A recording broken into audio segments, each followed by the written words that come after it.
Business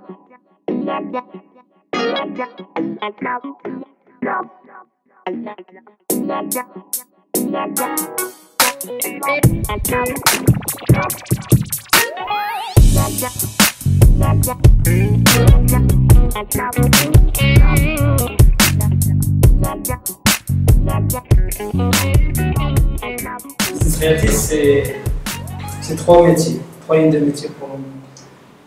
Le premier, c'est l'agent immobilier, l'agence immobilière, ce qu'on appelle communément SIMSAR.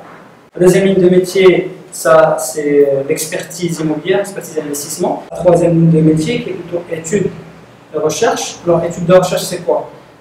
Au Maroc, on est dans un pays émergent, comme la plupart des pays émergents, il y a une certaine opacité. Il n'y a pas de données, il n'y a pas de... Les données existent, mais les données sont traitées comme étant un trésor. Alors, je dis toujours que ce n'est pas les données qui sont importantes, c'est comment on les analyse qui est important, soit pour l'investisseur, soit pour le développeur, soit pour l'utilisateur, soit même pour le conseil que nous sommes. Alors, qu'est-ce qu'on fait? On est là pour faire des études de faisabilité, études de marché, études de marketing, positionnement commercial, positionnement stratégique, de projets immobiliers en général.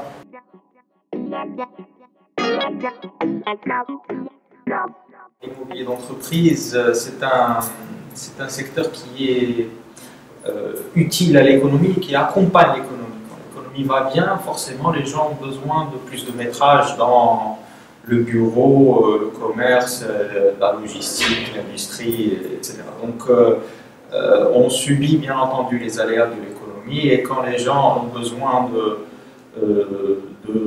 métrage, ça veut dire que l'économie forcément marche bien. Bien entendu, il y a des secteurs qui sont plus sensibles à ce qui se passe en Europe, par exemple, et dans les pays où la crise économique et financière a été la plus sévère. Par exemple, pour tout ce qui est offshoring, tout ce qui est industrie,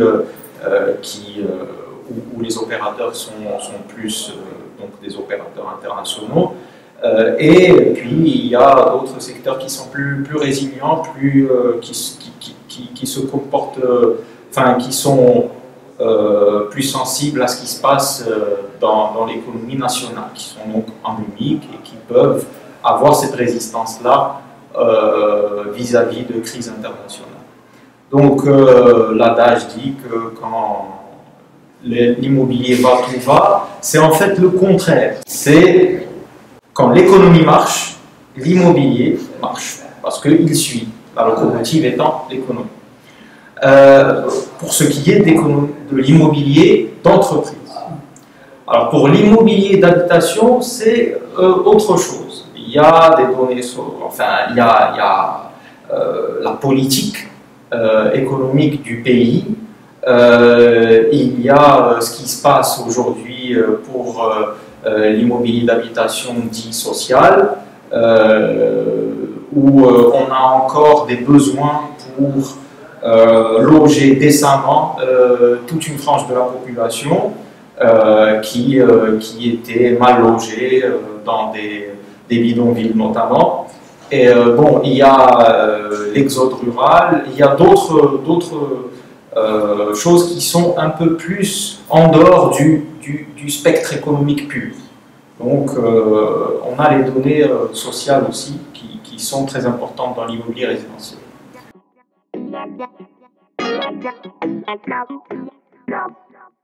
Quand on voit les projets structurants du Maroc, on voit qu'une offre va venir. Maintenant, il faut créer de la demande. Comment on peut créer de la demande?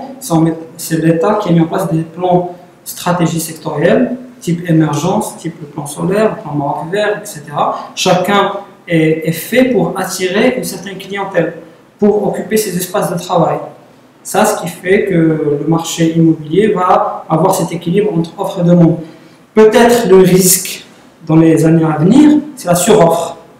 Alors c'est là où l'État et les développeurs et les investisseurs et tous les acteurs du marché doivent faire attention à ne pas créer une bulle.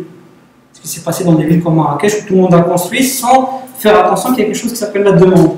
Alors il faut équilibrer l'offre future et la lisser sur une certaine durée, ne pas lancer des projets qui vont tous sortir dans la même durée, dans la même courte durée, pour ne pas créer une suroffre. Parce que dès qu'on crée une suroffre, les prix vont aller directement à la baisse parce que la demande ne pourra pas suivre. Et là, il y aura un effet de concurrence entre les opérateurs pour baisser les prix, pour attirer les occupants. Alors c'est là où on parle d'autres villes parce que systématiquement l'axe économique du Maroc, c'est Casablanca. Mais ce qui est intéressant, ça rejoint ce qu'on a dit tout à l'heure, c'est l'économie. Quand l'État a créé un autre pôle économique avec une stratégie sectorielle qui est claire et prédéfinie, qui est Tanger, avec le pôle Tanger-Med, avec l'industrie automotive, ça a créé qu'il y a maintenant un pôle dans la ville de Tanger, au nord. Donc il y a quelques années, c'était Casa-Rabat. C'est la même chose, je pense, que ce qui va se passer avec d'autres stratégies sectorielles où on aura des clusters, peut-être au niveau de l'Est, côté Oujda, avec l'agroalimentaire, peut-être Ouarzazate avec le plan solaire. Et ça va créer un contrepoids par rapport à une ville, un axe stratégique qui est Casablanca-Rabat. Casablanca-Rabat va toujours rester l'axe économique de facto du pays, mais les stratégies sectorielles, encore une fois, cette vision qu'on a de l'État nous permet de voir plus clair sur les 5-10 prochaines années.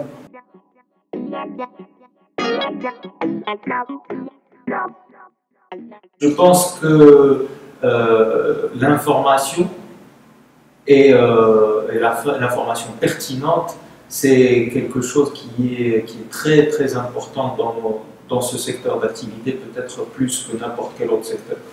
L'information suppose donc une certaine... enfin, il faut qu'on combatte un peu l'opacité qui existe. Et cette façon de faire, ce partage d'informations, etc., c'est quelque chose dans lequel on s'est inscrit dès le départ de la création de Business Relative. Nous avons essayé de partager le plus d'informations possible sur les tendances du marché, les tendances de la demande, de l'offre, sur ce qui marche aujourd'hui, sur ce qui est demandé par les opérateurs, ce qui est surtout à ne pas faire. Ça, on a été clair avec les opérateurs avec lesquels on a été en contact, que ce soit des clients ou que ce soit même des prospects avec lesquels on n'a pas fait de travail, quitte à clasher, effectivement. On essaie de ne pas caresser les gens dans le sens du poil. Parfois, il est primordial de dire les choses telles qu'elles sont. Ça veut dire qu'il y a une erreur qui a été commise ou qui va être commise si on continue sur ce chemin.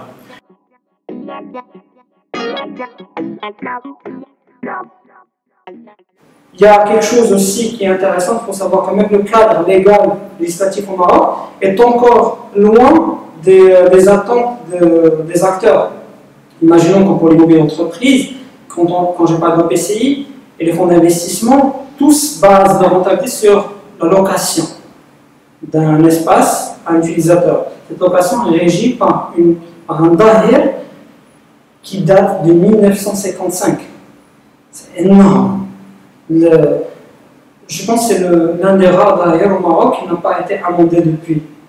Le monde a changé depuis 1955. Il a beaucoup changé, le mur de Berlin est tombé, on vit dans l'ère de la globalisation, Internet n'existait pas à l'époque, etc. Donc les opérateurs s'attendent à quelque chose d'autre et on ne peut créer de changement au niveau du cadre légal que si on se met ensemble, s'il y a des associations qui sont très fortes, s'il y a des lobbies qui s'organisent et qui font entendre raison aux politiques. Parce que il y a le support Maître Carré qui sont là pour évidemment notre message à nous, j'espère le message d'autres sur ce qu'on souhaiterait, parce que là ce qu'on souhaite c'est que ce métier avance, que ce métier se développe, qu'il y a d'autres jeunes qui rentrent dans ce métier.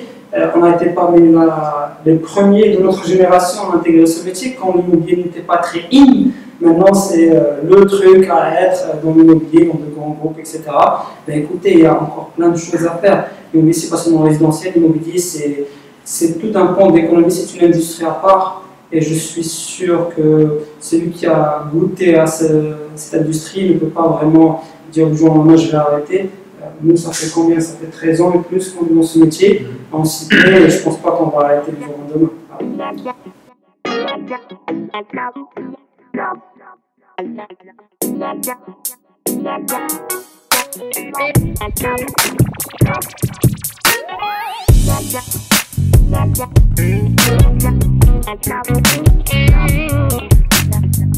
Ah.